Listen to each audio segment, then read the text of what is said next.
We've all been hearing that deep neural networks work really well for a lot of problems. It's not just that they need to be big neural networks, it's that specifically they need to be deep or to have a lot of hidden layers. So why is that? Let's go for a couple examples and try to gain some intuition for why deep networks might work well.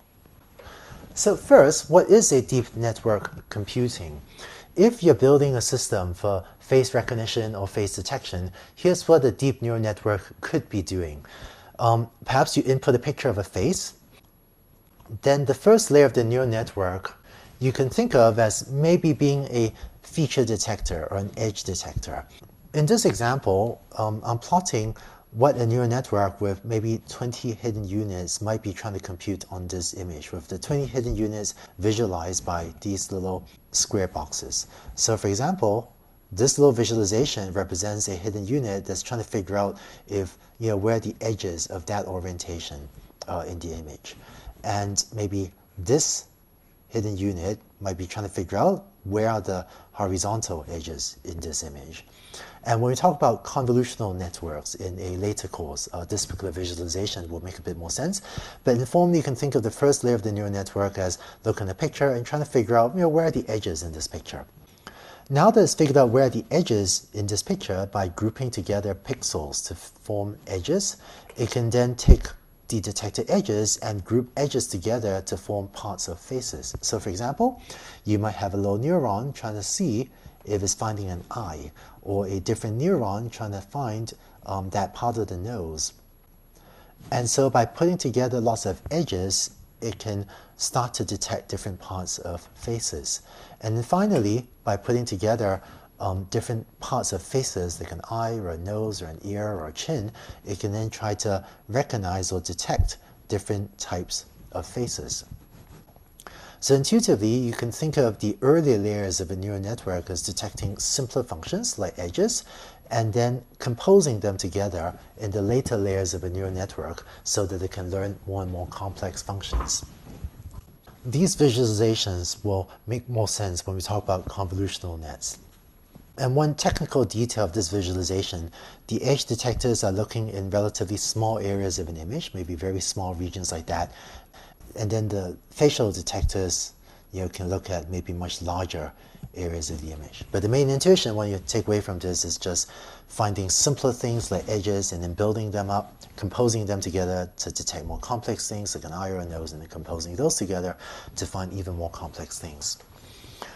And this type of simple to complex hierarchical representation or compositional representation applies in other types of data than images and face recognition as well.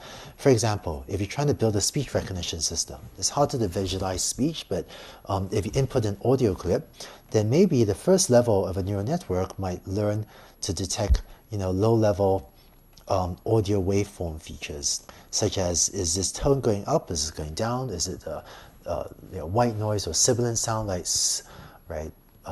And what is the pitch, but it can detect low-level waveform features like that. And then by composing low-level waveforms, maybe you'll learn to detect basic units of sound.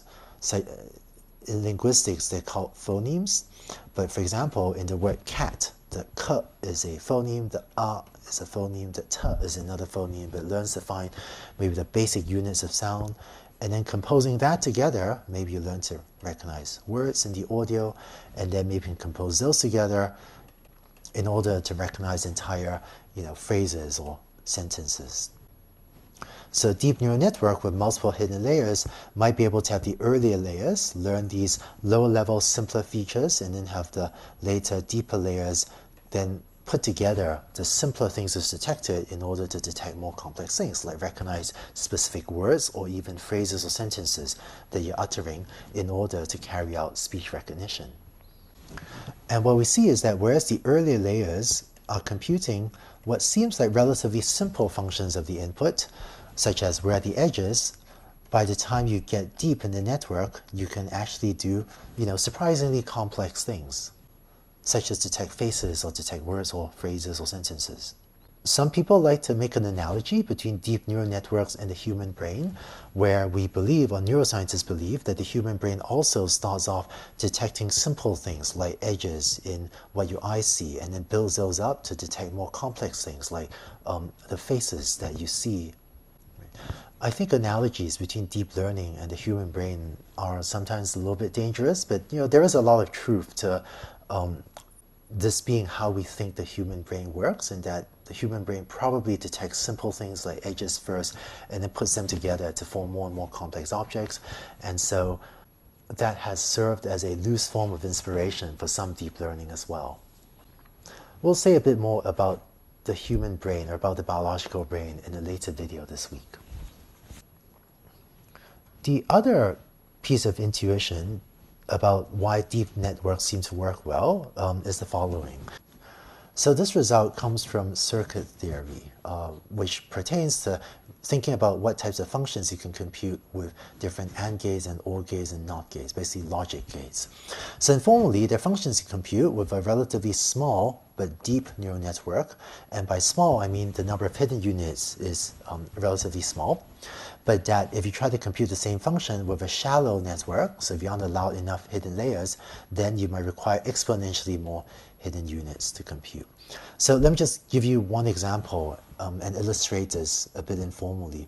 But let's say you're trying to compute the exclusive OR, or the parity of all your input features. So you're trying to compute x1, x4, x2, x4, x3, xor up to xn, if you have n or nx features. So if you build an XOR tree like this, right? So first compute the XOR of x1 and x2, then take x3 and x4 and compute their XOR. And technically, if you're just using AND, OR, and NOT gate, you might need a couple layers to compute the XOR function rather than just one layer. But with a relatively small circuit, you can compute the XOR, right? And so on.